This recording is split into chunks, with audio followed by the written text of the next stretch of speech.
Good evening and welcome to this week's edition of Rambler Sports Locker. I'm Benjamin Schoenkin. And I'm Milat Mehta. We hope everyone enjoyed their Halloween weekend and, duh Bears, phenomenal game.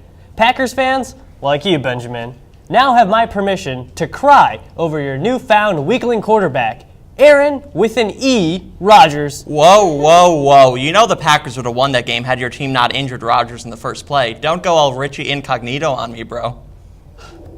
Too soon, man. Too soon. The men's soccer team played in their first Missouri Valley Conference tournament game but came away with their first MVC tournament loss. The Ramblers beat University of Evansville on the road last Thursday 2-0 to claim the 3 seed in the tournament. Loyola faced off against Drake University in the quarterfinals at Hoyne Field this past Sunday. The Ramblers got off to a quick start with freshman defender Haley Merrill scoring the first goal of the game in the 22nd minute. But one goal would not be enough. Junior forward Ashley Stokes of Drake scored the tying goal in the final minutes of the first half. After a scoreless second half, the Ramblers and the Bulldogs headed into overtime. A shootout was needed to determine who would head to the semifinals. Drake ended the Ramblers' hope of an MVC title with a 4-2 victory in the shootout. Moving on to the men's side of the ball, the Ramblers will be heading into their first MVC tournament after beating the University of Central Arkansas at home on Sunday. Sophomore defenseman Lee Grander put Loyola up 1-0 with a goal in the 27th minute. Junior forward Brian Beament scored an insurance goal in the 67th minute to give the Ramblers a 2-0 lead and a sure victory before heading to the MVC tournament. The Ramblers will host a non-conference opponent, the University of Incarnate Word. More will be known about Loyola's seeding in the tournament following the game tonight. There is still a possibility for the Ramblers to host a home game. The average man spends 60 hours a year shaving, and the average woman spends 21. What has now turned into an annual event, No Shave November encourages men and women alike to put down their razors and reclaim that lost time, raise money for a charity while doing it. Joe Flaherty found out how Rambler students and athletes alike are taking part in the charitable yet hairy cause. Long and curly, short and scruffy, and anywhere in between, beards have always been a symbol of manhood. But nowadays, they could serve as a way to protect manhood, and even womanhood. While No Shave November originally started on Facebook in 2009 as a way to raise money for cancer research, the annual event has grown to support more causes than one. The cause that we're trying to spread awareness about is the importance of giving consent in relationships. It's present, but it's not really talked about. So using something very simple, which is not shaving, to raise awareness on giving consent and the importance of it. The competition comes complete with its own NCAA tournament-style bracket, culminating in December with the final 4 best beards as voted on Facebook. Participants can keep track by getting their picture taken at the table each day to track their growth. And it's not just men who are exempt from a month of razor rash. We had a couple women go like this to show that they're gonna not shave their armpits. A couple people raise their legs and kind of do like a pose with that. More than 230 students have signed up so far, 6 of them being members of the club basketball team, including head coach Will Haben, who's pretty new to this whole beard thing. I've never done it. I really wanted to get into it, and all my roommates were doing it. A couple kids on the club basketball team wanted to do it. I mean, I'm on day 6 and I already hate it. I found myself looking at my razor all the time, I gotta do this, but it's tough. But like I said, it's a lot of fun. Alrighty. Well, I just put a noble cause behind my laziness, and you could step up to this table in Damon and do the same thing through November 8th. But the Bearded Rambler Den will be here tabling through the end of the month to raise awareness for their cause. But growing out a full beard isn't the only way to use your facial hair for a good cause this month. The entire men's volleyball team and staff will be taking part in Movember, raising awareness and funds for men's health and prostate cancer research. This month, they'll be known as Mo Bros, spending these 30 days growing out some upper lip insulation. Movember is something that our team kind of got into last year, and with a lot of help actually from Owen, one of our players, and Peter Justitis, who was an intern last year. Both of them together worked to make it a much larger part of our volleyball team. Joe has already been sizing up the competition for best stash.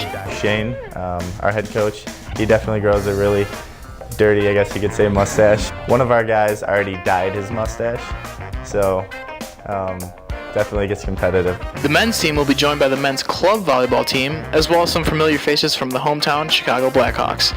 And it has come to my attention that I'm not the only one here at the Sports Locker skipping out on shaving. I'm on the women's club volleyball team, and a couple of the girls, in solidarity with the men's club team who are participating in Movember, are not shaving our legs for November. And it's nice to have an excuse for when someone's like, oh, your legs are so gross. I'm like, well, we're raising money, so you should donate, and then come December 1st, it won't be gross. Even though taking a hair hiatus might leave one thing on your face, it'll take another thing off your mind. Which as Loyola students, it's something we all need, right? Right. For the Rambler Sports Locker, I'm Joe Flaherty. Last year, the men's volleyball team raised $7,000 in honor of Movember. If you would like to help them beat that total this year, click on the link below in the video's description. Even though the NBA season is already underway, it's still early enough to make some predictions for how the season will pan out. Bridget Murphy recently took a look inside her crystal ball. What do you see there, Bridget? Thanks, Milab. With many changes in the offseason, the LA Clippers look very promising. They just acquired head coach Doc Rivers from the Boston Celtics and shooting threats J.J. Redick and Jared Dudley. Not to mention, they have one of the greatest point guards in the league, six-time All-Star Chris Paul, who is averaging 26.5 points to start the season. Him and Blake Griffin always showcase flashy alley-oops, which demonstrates their great team chemistry. The Clippers are just heating up, winning 3 of their first 4 games. They are definitely an exciting team to watch for. Now moving on to predictions for the MVP this season, keep your eye on Derrick Rose, who has recently returned from a torn ACL. If all goes well for Rose physically, he could regain his MVP form from 3 seasons ago and claim that honor again. He's getting back into the groove of things, averaging 14.3 points and 4.3 assists per game this season. Before his injury, he was producing slightly over 21 points and about 7 assists per game. Throughout his career, Rose pulled a lot of weight for the Bulls and led the team to 62 wins in his last complete season. If he continues to work hard and starts putting up the numbers he did before his injury, Rose can get the Bulls back to their winning ways and once again justify those MVP chants he hears when he's shooting free throws at the United Center. With all of this excitement in the league, playoff season will be upon us in no time. I predict the Pacers and the Golden State Warriors will be in the playoffs, if not the final 2. Out of the East, the Indiana Pacers can make it to the finals this year because of their resilient defense and rising young star Paul George. George is averaging over 25 points per game this season, and the Pacers have won their first 3 games. Last year, they were 1 game away from knocking off the Miami Heat in the playoffs and reaching the finals. With George on their side this season, they'll be able to get revenge on Miami and eliminate them from the playoffs this year while advancing to the finals. Out of the West, Golden State Warriors are filled with talent at every position, being the reason why they could reach the finals this year. Star point guard Steph Curry and shooting guard Klay Thompson shot lights out from the three-point range last season at about 43%. This year, they've increased that number to 51%. After bringing in athletic small forward Andre Iguodala this offseason, they're going to be better than ever. So watch them to make a deep playoff run this season and reach the finals. Predicting a lot of blue and yellow in the finals this year, huh? Yeah. Should be interesting to watch. Thanks, Bridget. The women's basketball team played impressively this past Sunday in their only exhibition game of the season, beating University of Wisconsin-Parkside 67-48. Senior forward Troy Hambrick led the Ramblers with 18 points and 7 rebounds. Sophomore guard Taylor Johnson contributed to the win as well with 16 points. Loyola will head down to Louisville this Sunday to play University of Louisville in the preseason WNIT tournament. The Cardinals are coming off a big year, making it all the way to the NCAA National Championship game before losing to University of Connecticut. The Ramblers will not return to play at Gentile Arena until after Thanksgiving. Unfortunately, the men did not fare as well, as they suffered a tough 82-70 defeat at the hands of Lewis University in a home exhibition game last Saturday. The Ramblers traded baskets with the Flyers for much of the night, as the score was tied 35-all at the half. Junior guard Joe Chrisman got 2 of his team-high 16 points on a crucial layup to give the Ramblers a 60-59 lead with 7 minutes to go. Unfortunately, it was all downhill from there. The Ramblers had no answer for Flyers junior forward Julian Lewis, who led a 23-10 run to close out the game. The Ramblers hope to rebound this Friday night as they host Milwaukee to open up the season. And it's that time of year, Super Bowl time! Well, sorta. Loyola's flag football championships are happening this week, and Rebecca Bear set out to see what they're all about. Mertz Field is filled with excitement for a Wednesday evening as the flag football teams battle it out to see who will advance to this year's championships. Despite the cold weather, all team members get amped up for the games. I love it. I get stoked. I get stoked every day before the game, yeah. All games take place on Mertz Field on the north side of campus and consist of two 20-minute halves with a running clock. We are generally familiar with team names, such as the Bears or the Broncos, names that indicate strength, but each of these teams are unique and come up with their own, oftentimes out-of-the-ordinary names. We're the Wild Cards. Meerkat motorboats. Flag football does not allow contact, so the blockers have to hold their hands behind their backs. Trying to find a good balance between running the ball and throwing deep passes is a challenge, but each team has their own strong points. Roach thinks his team's advantage is having a number of tall players. We're definitely the tallest team out there. We probably have 4 guys over 6'3", 2 other guys at 6 foot, and then the rest of the guys are small and quick. The refs are unpaid Loyola students, so they don't have a lot of training, but the players agree with almost all of their calls. Team communication, however, is the big key to succeeding in their games. We're talking to each other, we have one rusher going in, one just sitting back, and then a corner's coming off the blitz that we're all on the same page on. The safety picks up the corner's receiver when he goes in. Looking toward the championships, both teams are looking forward to coming out onto the field and showing what they've been working towards all season. We pretty much cruised through the regular season, but once we hit the playoffs, we've had some tough competition, some good games, and it's come down to an extra point the last 2 games. Last year, the teams consisted of 4-on-4, so the Wild Cards welcome some of the changes. I definitely like the 6-on-6 because you actually get to rush, and it's more like real football. The championship game is Thursday, November 7th at 9 p.m. on Mertz Field. Both teams are anxious to see what the evening will bring. I'm excited because I think it's the 2 best teams in the league, and I think it's going to be a close match. So, if you're willing to brave the cold, come out and see the results of this year's flag football championships. For the Rambler Sports Locker, I'm Rebecca Baer. Only a Loyola team would come up with such a beautiful alliteration as the Meerkat motorboats. Where did they come up with these things? Men's and women's cross country had amazing showings in their MVC Conference Championship debuts. Junior Sam Penzenstadler finished 3rd overall, leading the men to a 2nd-place finish, and senior Megan Janizik finished 9th overall, leading the women to a 4th-place finish. Penzenstadler and Janizik were 2 of 5 Loyola's all-conference team runners. Senior Andy Fensky finished 9th overall on the men's side and was named MVC Scholar Athlete of the Week. The cross-country team's next challenge will be the NCAA Midwest Regional in Iowa on November 15th. This week in sports history marks a first for many. Here to shed some light on the matter is Leia Bacuyag. Thanks, guys. In world history, November 5th is known as Guy Fawkes Day, but in sports history, November 5th is the day the NBA officially arrived in Florida. In 1988, the Miami Heat hosted and played their first game against the Los Angeles Clippers, but they lost 111-91.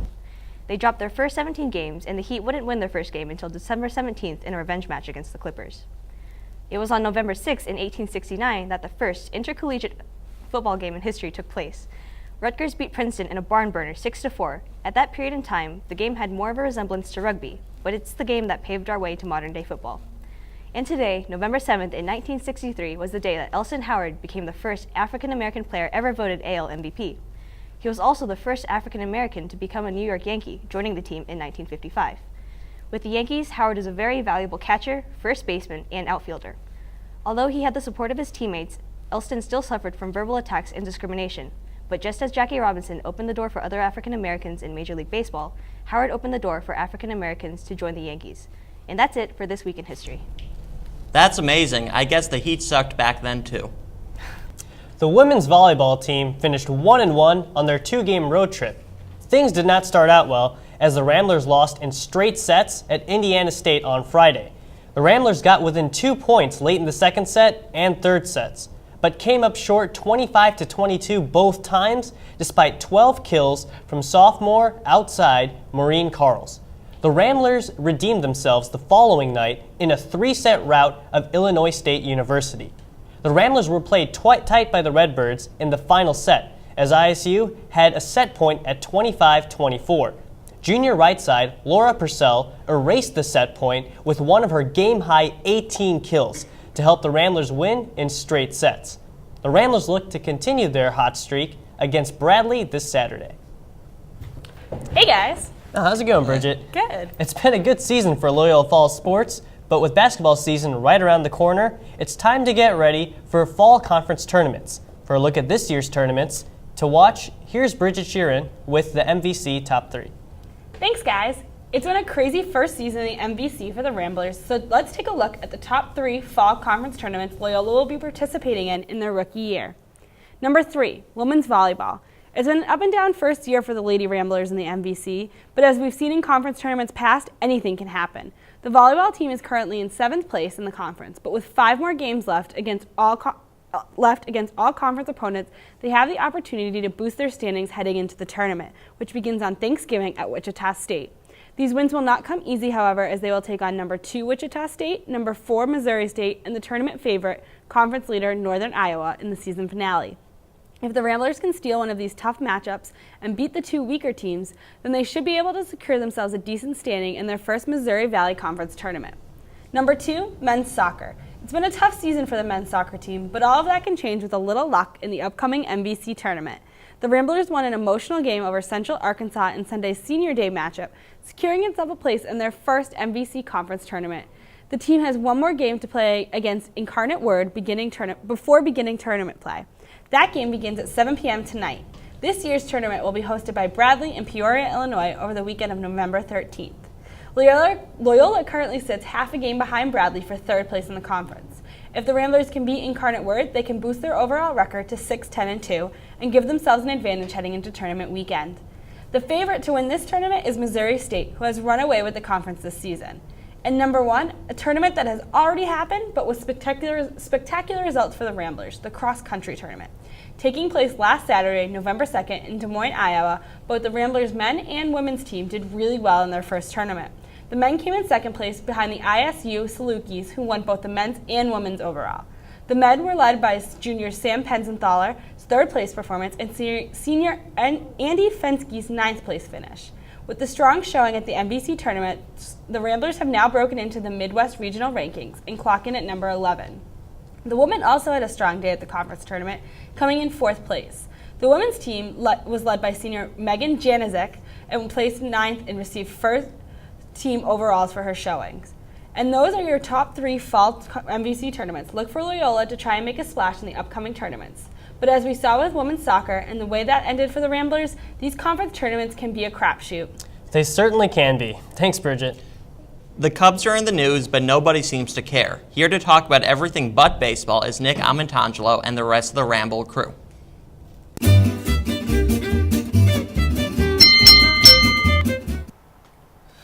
Hey there, Rambler fans. Welcome to the Weekly Ramble. I'm Nick Amatangelo, standing here at the Brendan Bond Memorial Podium. I'm joined this week by Chris Lehman and Maddie Kenney.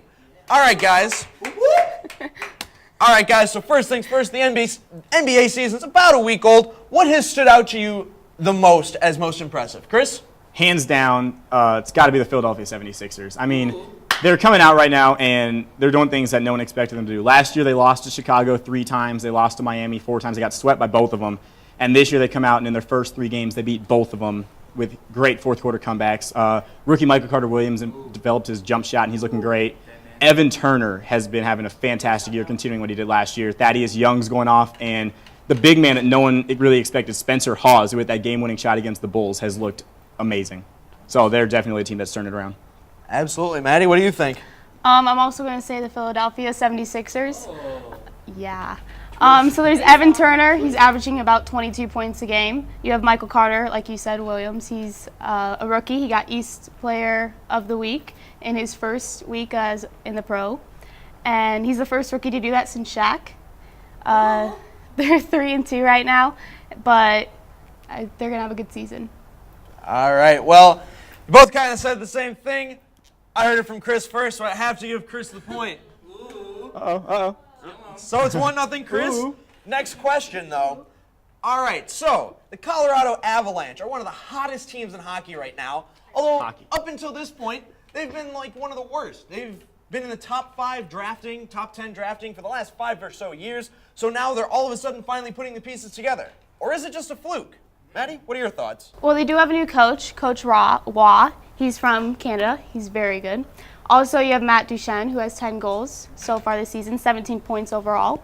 He's their lead scorer. And you also have McKinnon, who is the first round draft that they picked up. He's about average right now. I think it's going to go to their heads pretty soon.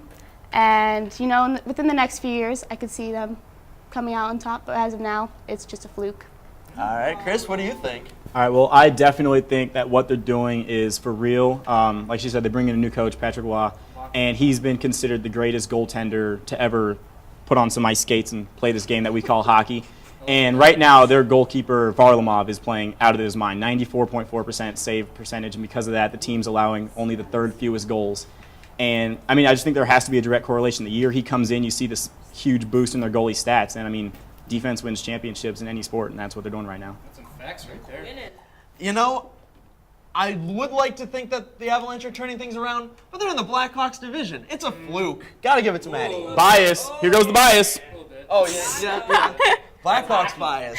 All right, last but certainly not least, the AFC wildcard spot number 2 is wide open. Whoever doesn't win the AFC West out of the Chiefs and Broncos basically has the first wild card locked up, but there are a bunch of teams that are still in contention for that second wild card. Chris, who gets it?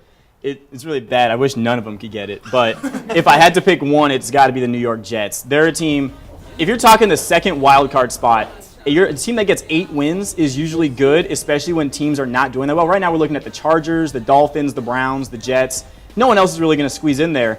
And everyone else has really tough schedules. And as of now, the Jets, they win a game, they lose a game. They win a game, they lose the game. You do the math. That's 8 wins right there. Geno Smith plays well every other game. And at that rate, that's going to get them their 8 wins, and that's going to get them that second spot. Some math right there. All right, that is some math. What are you thinking, Maddie? I'm going to have to go with the Miami Dolphins. They have quarterback Ryan Tannehill, who is fine. He also has 11 touchdowns as of this season. You have Lamar Williams, who has 450 rushing yards, and you have Mike Wallace, who has 480 receiving yards. They're all overall a good team, and I see them progressing throughout the season, especially looking at who they have to play still. They have to play the Buffaloes, which is going to be an easy win. And so, yeah. I mean, yes, Tannehill has 11 touchdowns, but he has more interceptions than he has touchdowns. At least Geno Smith is pulling something together. I don't know what the Jets got going, but I got to give the 8 point. wins. I got to give the win to Chris. 8 wins. 8 wins is probably going to take it. Kill him. I don't know what you just did there, but that's all we have here for the Weekly Ramble this week. I'm Nick Amatangelo. This is Chris Lehman. This is Maddie Kenney. Back to you guys at the desk. Okay, why on earth are we talking about hockey when it's football season? It doesn't make much sense when football is the best sport and most hockey players are not American, but actually come from Canada, or as I like to call it, from the old country. Well, that does it for this week. Be sure to follow us and like us on Facebook, or using the Twitter or any of the other handles that you see below. I'm Milat Mehta. And I'm Benjamin Schoenkin. Thanks for stopping by tonight, and don't forget to turn out the lights.